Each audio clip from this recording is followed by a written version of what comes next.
waras. Kalau sudah tidak waras, tidak ada relevansinya lagi bicara tanggung jawab pidana.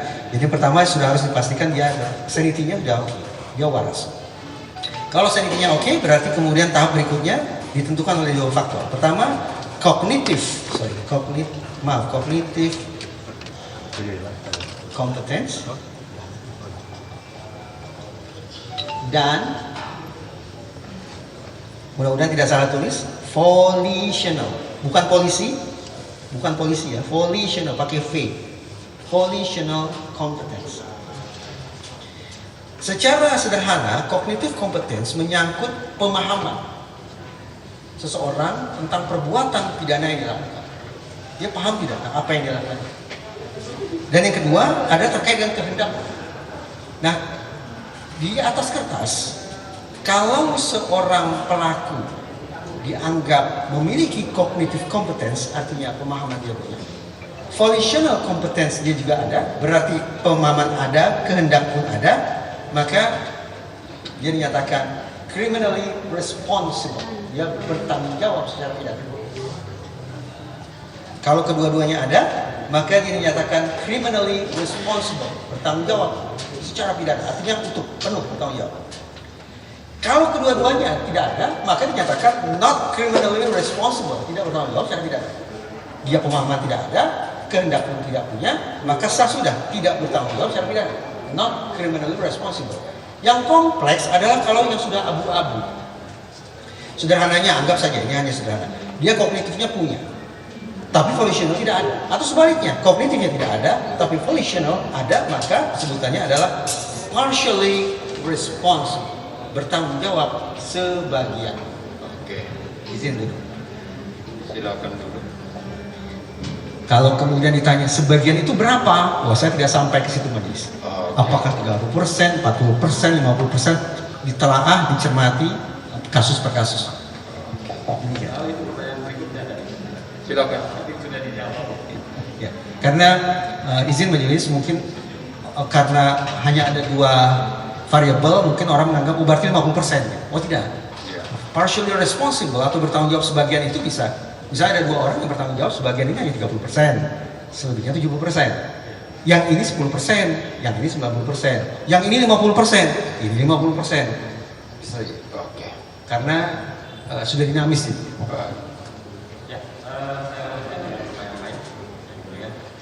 Jadi tadi kan versi penasihat hukum kan ada fakta atau pembicaraan yang dipenggal.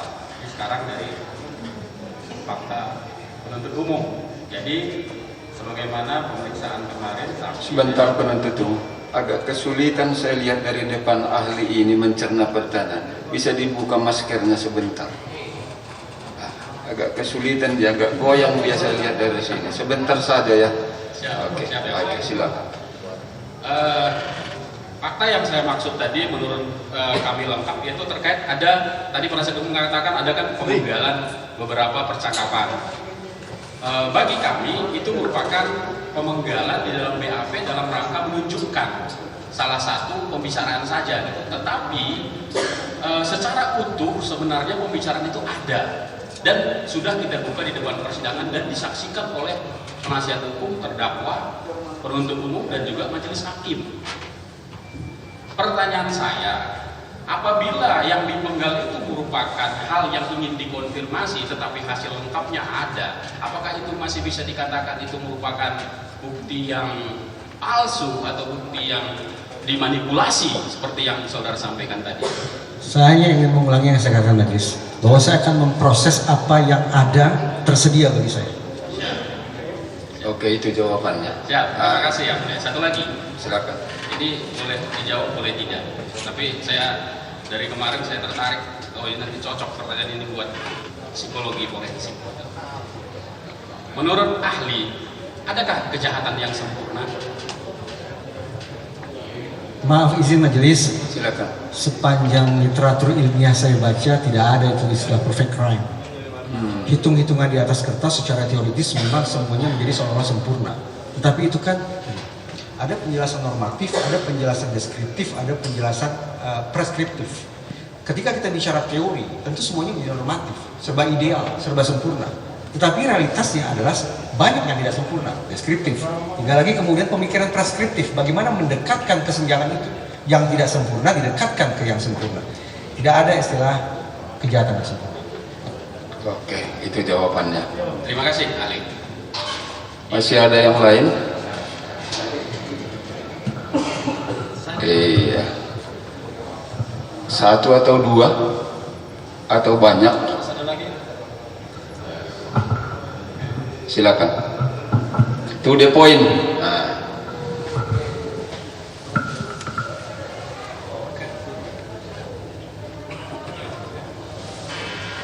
Saudara ahli, saudara di sini kan ahli tadi psikologi forensik. Jadi biarpun penasihat hukum yang menghadirkan saudara, kami juga ingin tahu lebih jelas lagi pendapat saudara untuk lebih membuka wawasan kami. Saudara ahli, sebelum saya melanjutkan pertanyaan, tolong dulu dijelaskan di persidangan ini perbedaan antara psikologi forensik dengan kriminologi forensik. Perbedaannya di mana itu? Izin majelis, saya tidak pernah mendengar istilah kriminologi forensik. Kalau kriminologi saya mendengar, tapi psikologi forensik ada. Jadi kalau kriminologi forensik dibandingkan dengan psikologi forensik, saya tidak bisa jawab karena saya tidak, sepengetahuan saya tidak ada istilah kriminologi forensik. Oke, sudah. Tidak ada dia tahu itu. Yang tahu dia psikologi. Yang tahu ada psikologi forensik, arti mengenai masalah pribadi ya. Nah, pertanyaan saya sekarang ini,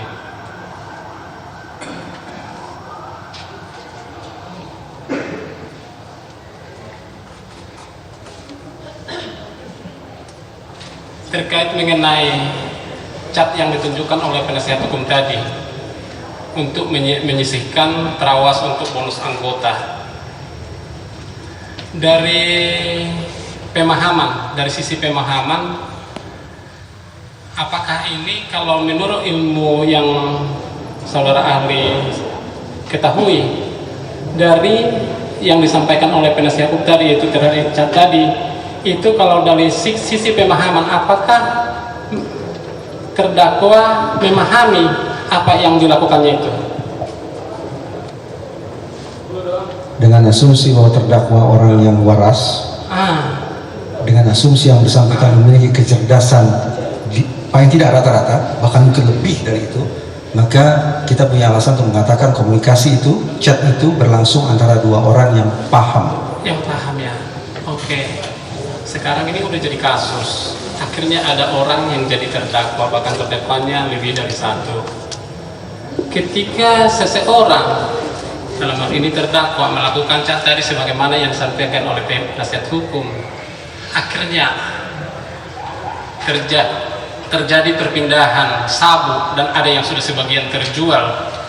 Kira-kira menurut pendapat ahli, pertanggungjawaban apa yang secara psikologi forensik yang bisa diminta daripada terdakwa ini, karena dia ada di situ percakapannya, sisakan terawas untuk bonus anggota, dan akhirnya nanti sabuk ada terjual sebagian dan sebagian menjadi barang bukti di persidangan ini. Silakan, bisa jawab. Saya mencoba menafsirkan pertanyaan ini dulu, Mas. Iya, nggak apa-apa. Sebentar, itu karena panjang kali pertanyaannya, sehingga ahli pun harus menafsirkannya. Makanya saya bilang dari ahli singkat padat. Nah, ahli saja bingung, ya, apalagi yang lain. Ke depan singkat padat tepat to the point. Nah, biar ahlinya tidak bingung. Ya kasihan dia ahli itu kalau sampai seperti. Ya, dia di sini dihadirkan untuk membantu terangnya perkara ini. Baik, silakan dari penafsiran ahli itu. Pertanyaannya, silakan. Mungkin begini. Dari sudut pandang psikologi forensik, pelaku kejahatan itu bisa dipilah ke dalam 4 kelompok atau 4 kategori, majelis. Mudah-mudahan ini relevan ya, mudah-mudahan relevan. Di dalam kelompok atau kategori pertama adalah pelaku yang berkonfrontasi langsung dengan korban. Berkonfrontasi langsung dengan korban, berhadapan-hadapan dengan korbannya, persoalannya. Ada jenis-jenis pidana tertentu yang disebut sebagai victimless crime. Victimless crime. Tidak ada korban. Contoh, majelis, korupsi. Seandainya seluruh orang Indonesia disurvei, siapa yang pernah jadi korban koruptor? Kira-kira tidak naik kata-kata. Demikian pula dalam kasus narkoba atau judi misalnya, judi pidana bukan ya? Misalnya, atau penjualan narkoba, bukan pemakai tapi penjualan. Ada penjualnya, tapi apakah serta-merta pembelinya bisa dianggap sebagai korban? Kan? Berarti jangan-jangan dalam masalah jual beli narkoba juga victimless crime. Tetapi bisa katakan kembali ke pokok persoalan, di dalam kategori pertama adalah pelaku yang berkonfrontasi langsung dengan korban. Itu kategori pertama. Kategori kedua adalah pelaku yang tidak berkonfrontasi, tapi dia yang membangun narasi, dia yang membangun perencanaan, dia yang membangun skema dan sejenisnya. Itu tipe kedua yang tampaknya bersinonim dengan aktor intelektual. Di tipe ketiga adalah tidak berkonfrontasi, tidak membangun narasi ataupun tidak membangun perencanaan, tapi yang memasok sumber daya. Di tipe yang keempat, bukan tipe 1, tipe 2, tipe 3, tapi ini yang belakangan ini lazim disebut sebagai pelaku obstruction of justice, perintangan penyidikan. Nah, 4 kategori atau 4 kelompok ini tidak terpisah secara absolut. Bisa saja seorang pelaku memiliki status rangkap secara sekaligus. Dia yang membangun narasi, dia yang berkonfrontasi langsung dengan korbannya, dan seterusnya dan seterusnya. Nah, pemilahan atau kategorisasi pelaku kejahatan semacam ini berimplikasi pada pertanggungjawaban pidana. Siapa yang paling berat sesuai dengan konstruksi pasal. Terima kasih. Bisa kan dapat yang diterangkan itu dari apa itu, lihat yang mana dia dari yang 4 itu. Silakan yang lain. Oke. Bisa masih saya lanjut ya? Silakan, boleh. Lanjut. Saudara ahli, kayaknya kami kan perlu pemahaman supaya hukum di negara kita ini lebih bagus lagi, lebih berkualitas. Jadi kita mau tanya-tanya ahli di sini supaya juga masyarakat dengar. Saudara ahli, kalau contohnya di kejaksaan itu ada yang disebut jiwa korsa, kemungkinan juga di kepolisian juga itu ada jiwa korsa. Nah, ketika seorang pimpinan dalam hal ini Kapolda memerintahkan menyisihkan barang bukti, tujuannya untuk menjebak. Nah, sementara ahli yang lain, ahli narkotika sendiri mengatakan barang bukti tidak boleh dipakai menjebak. Pertanyaan saya terkait dengan perilaku, ya. Apakah ini perilaku terdakwa ini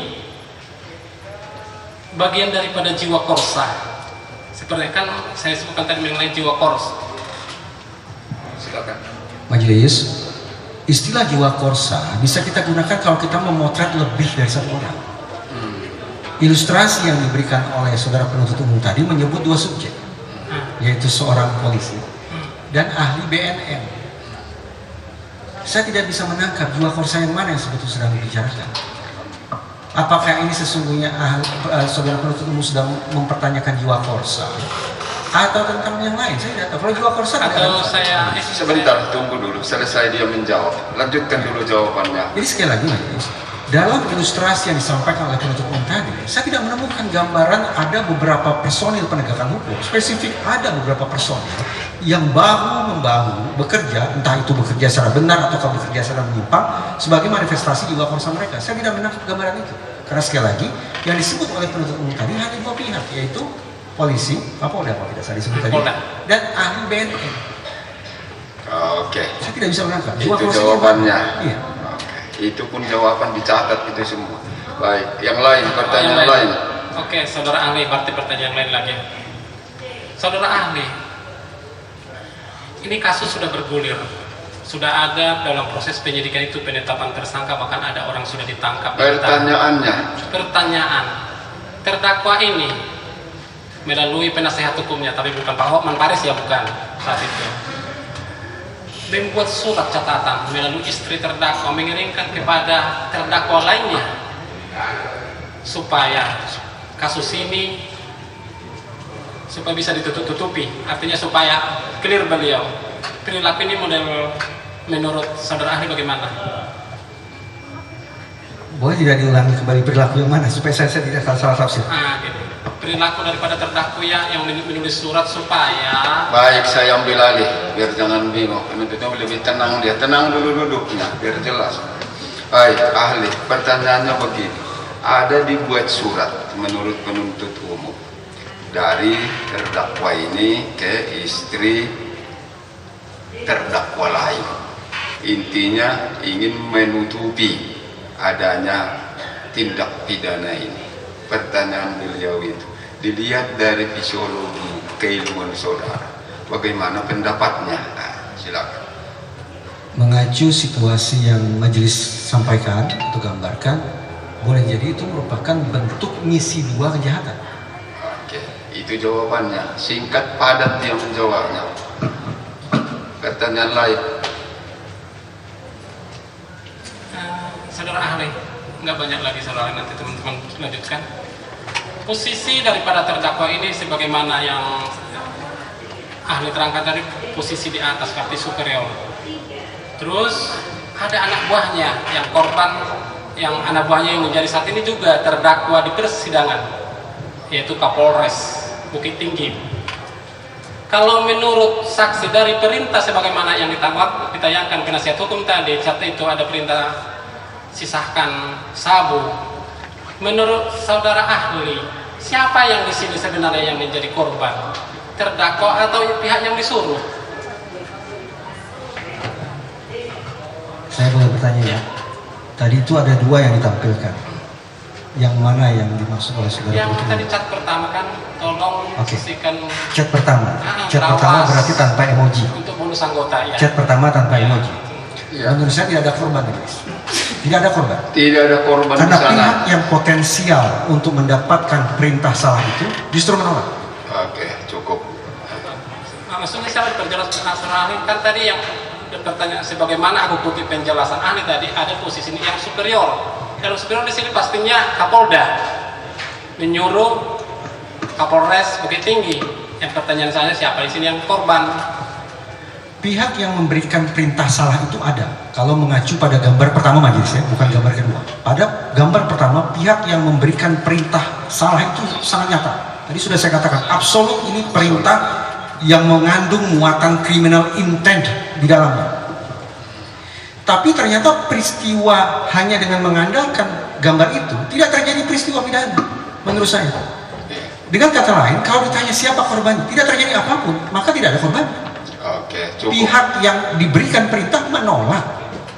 Kan kalimatnya begitu kurang lebih kalau tidak salah. Saya tidak berani komandan atau hal semacam itulah. Oke. Berarti kan tidak terjadi.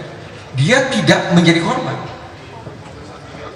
Satu lagi ahli tentang kepatuhan. Ketika saudara terdakwa Teddy Minahasa mengirimkan pesan-pesan kepada Kapolres,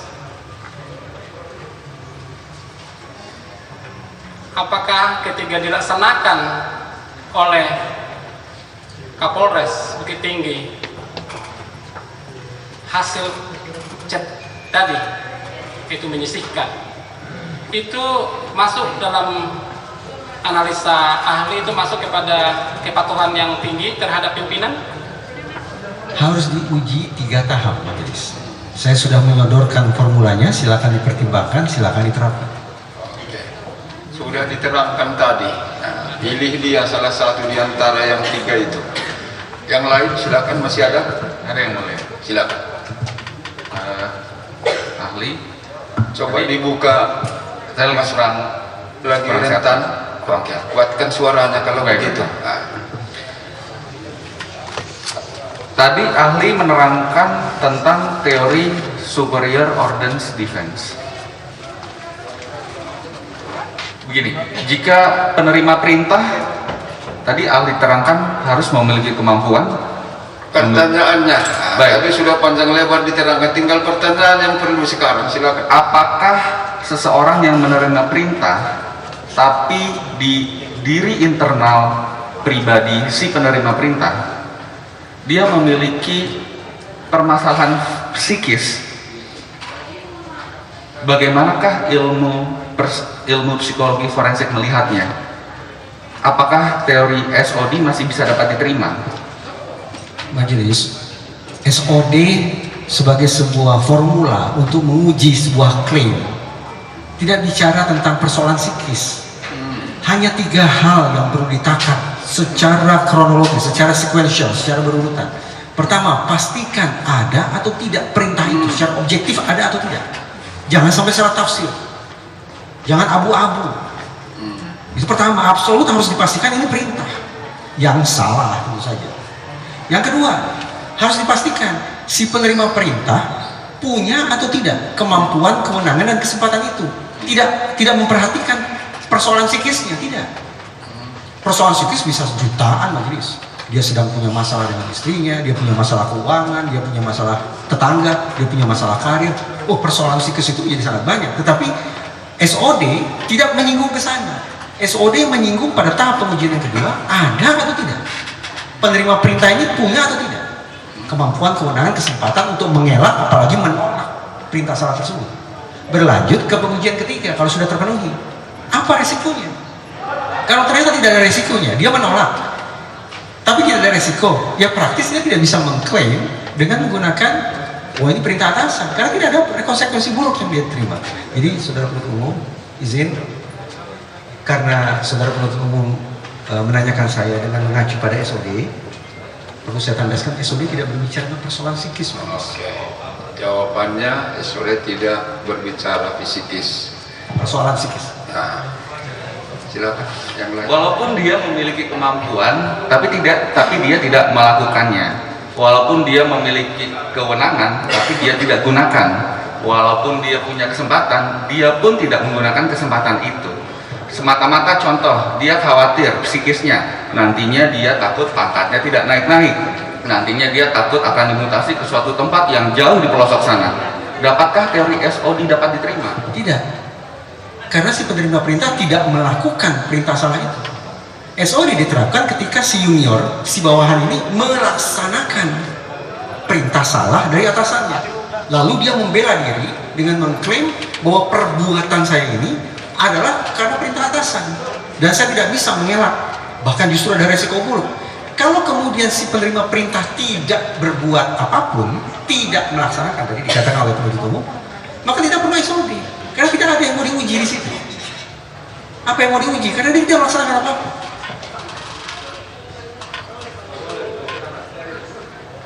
Oke. Jadi kan guys, Cukup. Terakhir. Baik. Tadi ditanyakan oleh rekan kami terkait ada atau tidaknya kejahatan yang sempurna. Ahli menjelaskan tidak ada. Pertanyaan kami begini, apakah dengan tidak adanya kejahatan yang sempurna, lalu dikaitkan dengan beyond reasonable doubt, maka suatu kejahatan tidak dapat dibawa ke muka persidangan? tidak ada hubungan yang mulia antara perfect crime atau kejahatan yang sempurna dengan reasonable doubt. Tidak ada persoalan dengan itu. Perfect crime menyangkut perbuatan si pelaku, beyond reasonable doubt menyangkut pembuat putusan, yaitu otoritas judisial. Bagaimana mengaitkannya, saya tidak menemukan itu. Oke. Itu jawaban ahli. Ya. Tidak ada hubungannya. Ada lagi? Cukuplah ya. Cukup ya. Oke. Baik. Satu ya. Ya, ini terakhir. Satu. Baik. Silakan. Agak panjang memang. Ahli menanggapi tadi, pertanyaan saya begini. Tadi jaksa yang pertama yang super ganteng dan juga Pak Paris menyebutkan sesudah terjadi tindak pidana, si terdakwa menghubungi, menyurati istri terdakwa, dan juga bahkan katanya viral sekarang ada video. Pertanyaan saya begini, apakah jawaban ahli berubah kalau dikasih data yang lengkap? Kalau tadi kan hanya disuguhkan data, sebagian data pieces. Kalau datanya begini gimana? Tanggal 28 September 2022, Jenderal mengatakan musnahkan tarif, itu perintah, dan tidak ada lagi instruksi sesudah itu. Pertanyaannya, ini tadi sudah banyak dia terangkan poin-poinnya. Silakan ajukan pertanyaan. Itu yang mau saya tanya. Jangan menerangkan saudara. Ya, Pertanyaan. Ya. Oke. Terima Silakan kasih. pertanyaan. Jangan menerangkan. Ya, Itu saya ingatkan. pertanyaan Oke, saya, kalau misalnya, pertanyaannya, kalau misalnya si terdakwa terkejut, kok saya sudah perintahkan tanggal 24 September untuk musnahkan, kenapa si Kapolres dan si Arif masih menjual? Kalau gitu si Arif pelakunya, alihkan tanggung jawab ke Arif. Apakah jawaban seperti itu masuk di akal sesudah dikasih data yang lengkap? Artinya dulu saya sudah perintahkan, tapi kemudian si Arif kok menjual? Kalau tadi kan Anda hanya dikatakan hanya bentuknya aja ceritanya. Pertanyaannya, apakah pendapat ahli tadi yang mengatakan tadi misi apa? Misi 2 kejahatan berubah. Karena terdakwa baru sadar perintah saya tidak dilaksanakan. Berarti si Arif itu pelakunya, itu yang tanggung jawab. Silakan saksi. Baik, sebentar dulu. Nah, agak kuat suaranya, panjang lagi. Ahli pikirkan dulu, tenang untuk menjawabnya. Ya, hanya satu itu katanya tadi. Sudah tenang bisa menjawab. Baik, silakan. Mudah-mudahan tidak keliru. Dari ilustrasi situasi yang disampaikan oleh saudara penasihat hukum, saya membayangkan ada lebih dari 1 orang. Berarti minimal ada 2 orang yang boleh jadi memiliki misi 1 dan misi 2 kejahatan yang berbeda satu sama lain. Baik, itu jawabannya. Pertanyaan saya, kalau si terdakwa mengirimkan surat tersebut karena perintahnya tidak dilaksanakan, suruh musnahkan, tapi kok masih dijual, sehingga dia mengatakan yang menjual itulah yang harus dipidana. Tadi sudah saya jawab sebelum majelis. Kalimat tarik dan seterusnya itu menunjukkan ada sebuah perbuatan yang tidak linear dengan sebuah visi kejahatan. Ya. Berarti tidak perlu kita bicara misi kedua kejahatan, karena misi pertama pun tidak ada, tidak dia lakukan, karena dia tarik, dia tidak lagi ini. Terima kasih. Nah, tinggal lagi pada individu yang lain yang silakan dicek seberapa jauh misi pertama dan misi kedua kejahatan pada pelaku yang kedua terbukti. Oke. Jadi harus dilihat secara keseluruhan gitu. Oh jelas, kalau lebih dari 1 orang, Terima kasih. peran masing-masing. Terima kasih majelis, karena jaksa tadi hanya bentuknya doang. Cukup, jangan emosi. Cukup ya. Cukup. Karena harus terakhir dari penuntut umum masih ada untuk pemeriksaan yang berimbang. Cukup. Baik. Selanjutnya ada tanggapan atau keberatan dari terdakwa, silakan.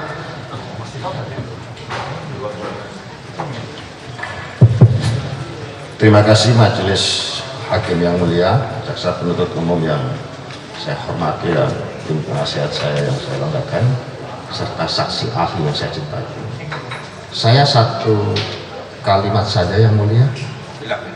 Dari proses persidangan selama ini atau sampai sejauh ini, saya tidak melihat ada konsistensi dari jaksa penuntut umum. Saya mengacu kepada surat dakwaan. Dalam surat dakwaan itu tertulis kata arahan, tetapi dalam proses persidangan perintah. Ini saya hanya keberatan di situ saja. Oke, terima kasih, catat keberatannya. Cukup ya. Baik, ahli sudah memberi keterangan lebih kurang 3 jam. Apakah masih ada yang ingin disampaikan pendapatnya sesuai keahliannya? Mungkin luput dari yang kami tanyakan ini. Tidak ada, sudah cukup Mas. Cukup ya. Baik. Kami menganggap sudah cukup. Ya, begitulah proses pemeriksaan. Karena memang walaupun ilmu ini sudah jauh lama ada, tapi di bidang hukum ini langka ini muncul, jadi diperlukan sangat pendapat ahli tentang hal seperti ini ya. Untuk itu kami ucapkan terima kasih sekali lagi, terima kasih, boleh meninggalkan persidangan. KTP-nya saya kembalikan, tapi kalau visinya boleh tinggal di sini. Baik, silakan.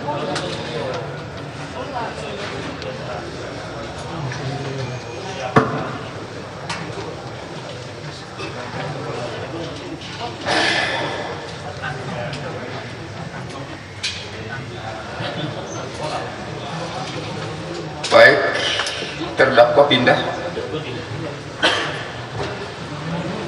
Silakan duduk.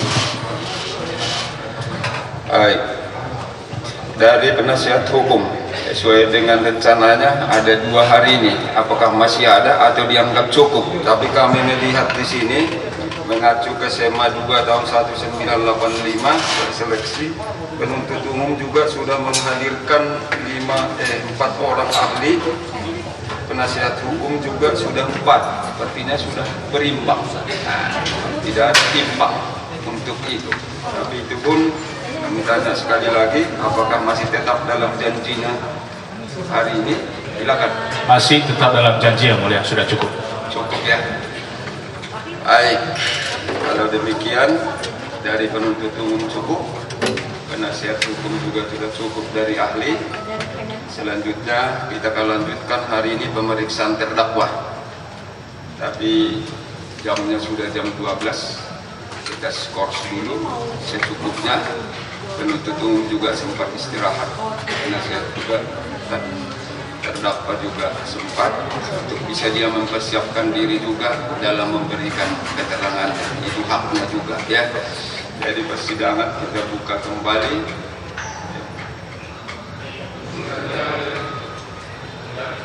Satu jam cukup. Kami usul 1:30 mulai kembali yang mulia.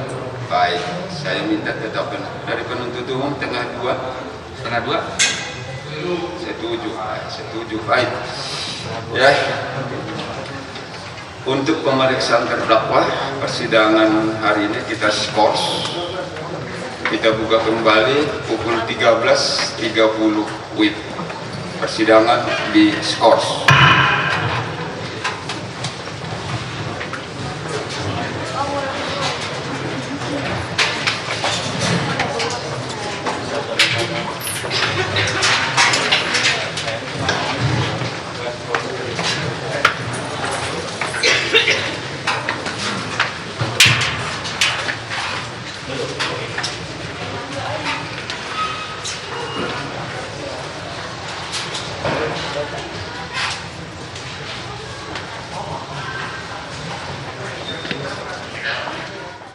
Pemirsa, Anda masih menyaksikan Breaking News TV One. Kami harus jeda terlebih dahulu. Usai jeda kami kembali.